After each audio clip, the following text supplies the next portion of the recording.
Yego murakoze nitwa Nyabyenda Jean Baptiste ikaze muranzi duhora dukorana ntabwo ari ubwa mbere yewe si n'ubwa nyuma tuzakomeza dukorane ikaze rero ku murimo n'ubundi twiyemeje wo gukomeza guteza imbere uburezi tugezanyaho ibyiza bitugirira akamaro rero ntatinze icyo nshaka ni ukugira ngo turebere hamwe nimba twakosora ibizamini bya leta nk'uko nari nabibasezeranyije nababwiye ko tuzagenda turebera hamwe ibijyanye no gukosora ibizamini bya leta rero nubwo ntakiri mu mwuga w'uburezi nako mu kwigisha ntabwo navuga ngo gufashanya cyangwa se uyu murimo nari naratangiye ndawuhagarika ngomba kuzajya ngenda n'ubundi mbibagezaho gahoro gahoro ibyo ni umuhigo nihaye ubwo nari nkiri umwarimu nigisha indimi mu mashuri yisumbuye ariko ubu sibwo nkiri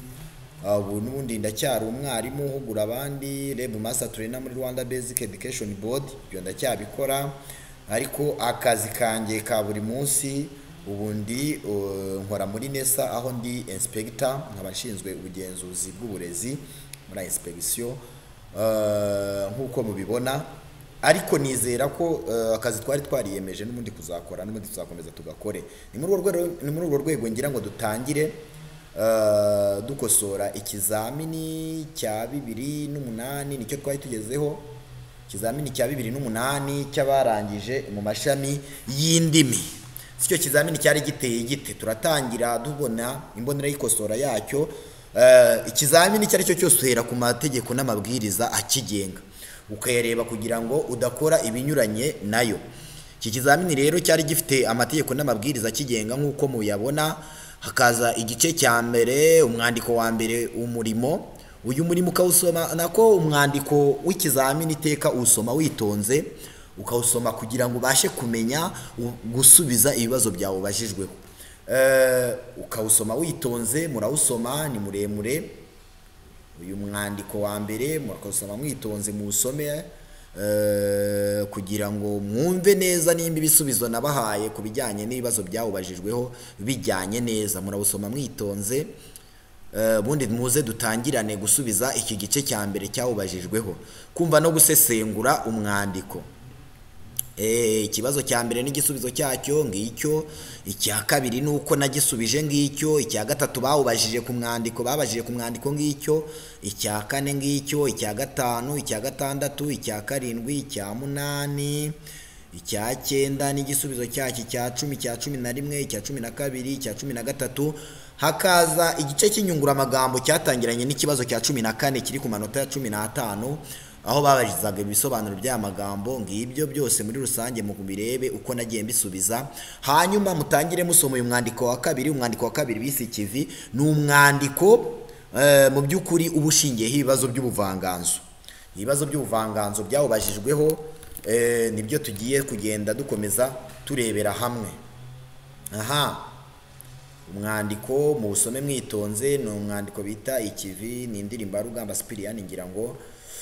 ikibazo cya 15 gitangirirana n'igice cya kabiri aricyo cy'ikibonezamvugo ikibazo cya 15 ubwoko bw'amagambo aciye akarongo icya 16 amategeko y'igena amajwi n'uturemajambo ngicyo naragisubije